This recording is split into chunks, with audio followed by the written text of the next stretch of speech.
Why does Jesus draw a direct line between anger and murder? But then he's also angry at times, like in the temple when he turns the table over the money lenders and goes like, "You're making this a house of robbers." Let's look at it as we recap yesterday's sermon and bring it into application for everyday life. Well, we're in this series on the Sermon on the Mount, and in Matthew 5, Jesus starts by saying that he has come to fulfill the law, not to abolish it.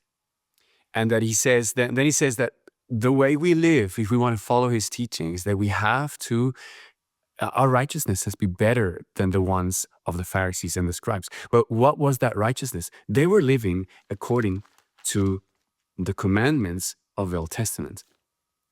And so what he then does, he says, well, I'll show you how. He gives 6 examples where he links a law and then the intent or the core of the law. And so the first example actually is murder and anger, how murder links to anger.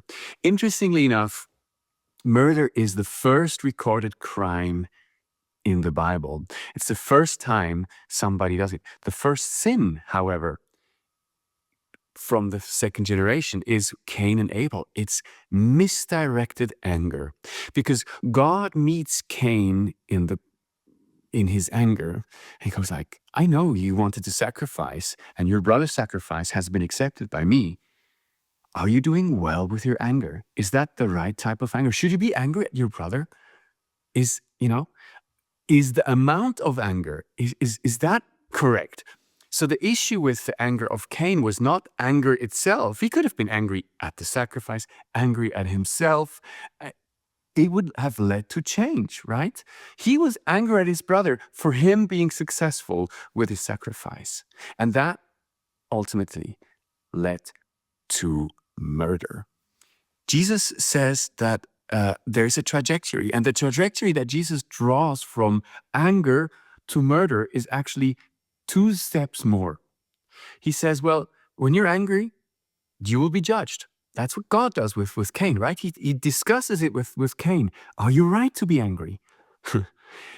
And if you, the next thing is that you will insult. Now, insult, the term there is raka. Raka means empty. It's when you empty somebody of his personhood. Anger, if you don't get it checked, if you don't, let it be looked at by God, it will lead to devalue somebody. And the ultimate expression of devaluing somebody's life is actually taking it in the end. The second thing that adds to this is then he says, and whoever says, you fool, will be liable to the hell of fire. Well, you fool is actually a big insult. It's a bit softened by the ESV, but actually means idiot, like a person who's not only dumb, but also bad for the world. Now, what do we do with somebody who has no value and is a threat to humanity and is bad, right? You'd be right to take that person out of office, out of a job, maybe even out of life. And that's how Jesus draws the link from anger to murder. He says, when you anger, and it's not righteous anger, part of it is unrighteous, and you let it grow, you water it, you look after this little plant, and it gets bitter roots, and it grows and grows and grows. In the end, it will lead to death. It will lead to kill something.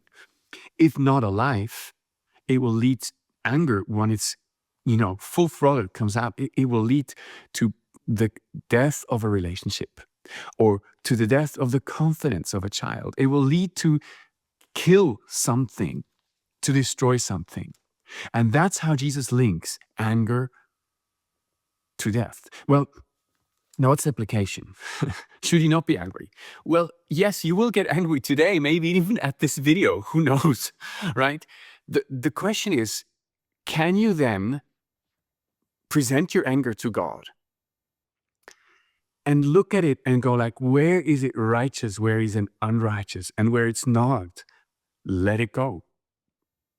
Where can you amend relationships again? Because then Jesus brings the application. He says, when you realize you have something against somebody or somebody has against something of you, then leave your gift at the altar, meaning like stop trying to be a religious person.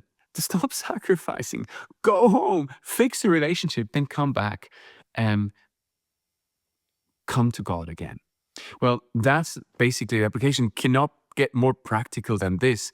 If you, when you pray, have somebody in mind that has something against you, pick up the phone, text, call that person.